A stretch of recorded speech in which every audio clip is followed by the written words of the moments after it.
Friends, చరిత్రలో కొన్ని సంఘటనలు కాలగర్భంలో కలిసిపోయాయని మనం అనుకుంటాం. కానీ క్రీస్తు శకం 79లో ఇటలీలోని వెసువియాస్ అగ్నిపర్వతం విస్ఫోటనం చెందినప్పుడు పాంపీ నగరంలో పాటు వేల ఏళ్ల జ్ఞానం కూడా మంటల్లో కలిసిపోయింది. అక్కడ దొరికిన హెర్క్యులేనియం పాపిరి అనే తాళపత్రాలు ఇప్పుడు కేవలం బొగ్గు ముక్కల్లా కనిపిస్తాయి. వాటిని చేత్తో తాకితే చాలు చిటికెలో పొడి పొడి అయిపోతాయి.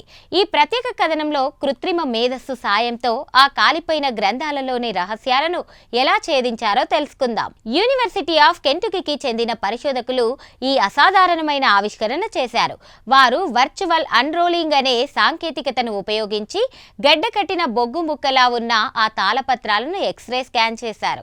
ఆ స్కాన్ చేసిన డేటాను ఏఐ విశ్లేషించి అందులో ఉన్న గ్రీక్ అక్షరాలను గుర్తించింది. దీనివల్ల 2000 ఏళ్ల నాటి సమాచారం మన కళ్ళ ముందుకొచ్చింది. ఇదెంతో అద్భుతమైన విషయం కదా. తాళపత్రాలపై వాడిన సిరా కాలక్రమేణా మసకబారిపోతోంది. పైగా అవి కాలిపోయినప్పుడు ఆ రంగు కూడా నల్లగా మారిపోతుంది. కానీ ఏఐ ఆల్గరిథమ్స్ ఆ నలుపు రంగులో ఉన్న స్వల్ప తేడాలను గుర్తించగలవు. పర్పుల్ అనే గ్రీకు పదాన్ని మొదటిసారిగా ఈ తాళపత్రాల్లో గుర్తించినట్లు ఆర్కియాలజీ విశ్లేషణలు తెలియజేస్తున్నాయి. ఇది ప్రాచీన కాలంలో రంగులకు గల ప్రాముఖ్యతను తెలియజేస్తుంది.